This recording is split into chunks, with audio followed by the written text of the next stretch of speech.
तो जिस दिन 2011 जनवरी 2013 को मैंने अपने पिता को खोया, उस दिन मैंने पढ़ लिया कि मैं किसी को अब किसी अपने को नहीं खोने दूंगा, किसी को भी इलाज की कमी के कारण। तो हम इस सिस्टम से लड़ेंगे। वो दिन था 11 जनवरी 2013 का, और आज दिन है 24 जून 2024 का। 11 साल हो गए अन्याय के खिलाफ लड़ते हुए और लोगों को जागरूक करते हुए। पर आपने क्रांति से शुरू किया, क्रांतिकारी जीवन से शुरू किया, आंदोलनकारी के रूप में आप आए, लेकिन अब एक एवोल्यूशनरी प्रोसेस है क्योंकि आप इलेक्टोरल प्रोसेस में आ गए।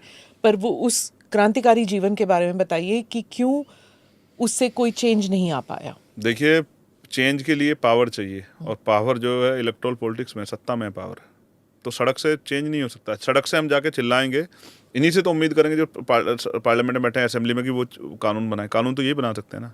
तो बहुजन समाज पार्टी में चेंज क्यों नहीं आ सका? बहुजन समाज पार्टी जितना काम कर सकती थी, बहुत गिरा घासे पे था समाज, जितना बहुजन समाज पार्टी उठा सकती थी उन्होंने उठाया। हमारे नेता माननीय काशी राम साहब ने और बहन जी ने जितना वो कर सकते थे किया, लेकिन वो पर्याप्त नहीं है। लेकिन मैं समझता हूँ कि हमारी भी कुछ जिम्मेदारी है। हमने इसलिए बागडोरा बागें संभाली है।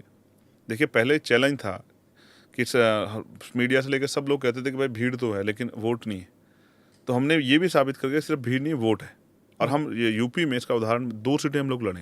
पहली हम लोग लड़े नगीना, जिसमें मैं खुद लड़ा, और उसके बाद आखिरी टाइम पे नॉमिनेशन से एक दिन पहले हमने तय किया, छठे फेज में, कि एक सीट और लड़ते हैं, क्योंकि मीडिया कहता है कि ये तो पश्चिम के नेता है।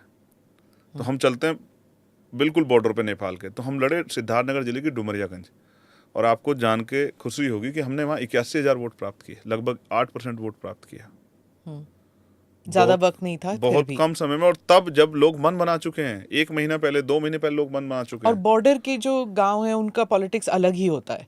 ठीक है, तब हमने 81,000 वोट वहाँ प्राप्त किए। इसका मतलब जो आज़ाद समाज पार्टी मूवमेंट है वो सिर्फ पश्चिम में नहीं है। उसको मैंने, मीडिया को भी समझ आना चाहिए कि देखिए आज़ाद समाज पार्टी कहाँ तक जगह बना चुकी है, कहाँ तक उनके वर्कर काम कर रहे हैं, इसलिए हम लोग वहाँ गए। तो जो बहन जी ने किया वो एक सीमा तक था, अब उससे आगे बढ़ाना है। अभी बाबा साहब अम्बेडकर का जातिहीन समाज का सपना पूरा नहीं हुआ।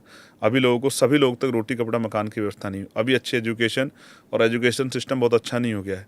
गरीबों के बच्चों को पढ़ने की आज़ादी अभी पूर्ण रूप से नहीं मिल गई है। अभी जो है न्याय प्रक्रिया बहुत आसान नहीं हो गई है। और इसका एक उदाहरण है कि अगर सुप्रीम कोर्ट के गरीब आना चाहे तो आ नहीं सकता, क्योंकि बहुत पैसा खर्च होता है। हाई कोर्ट भी जाना चाहे तो नहीं कर सकता, क्योंकि उसकी हैसियत नहीं कि वो फेस वैल्यू वाला 10 लाख रुपए पर हियरिंग वाला वकील खड़ा कर ले, जो ताकतवर लोग कर सकते हैं। तो अभी जो है ना, हमारा जो है जुडिशरी सिस्टम वो बहुत अच्छा नहीं है। न्यायपालिका से बहुत लोगों को रिलीफ नहीं मिल रही।